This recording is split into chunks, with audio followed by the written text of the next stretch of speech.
several hundred feet high of dust moving here into Florence. You can see it just really stretching high up into the atmosphere. It's about to overtake those neighborhoods right there.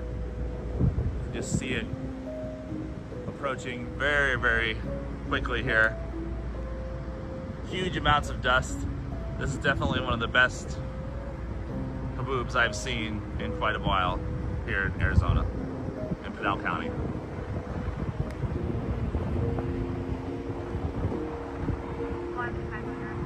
They are just there with I think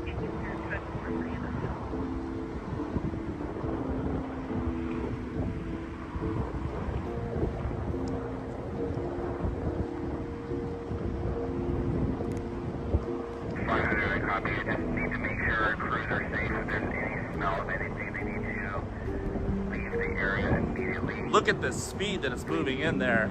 You just see how fast it's coming. Mapping on scene to confirm everything is safe. See the colorization showing how thick the dust is there. Look how dark it is at the bottom there.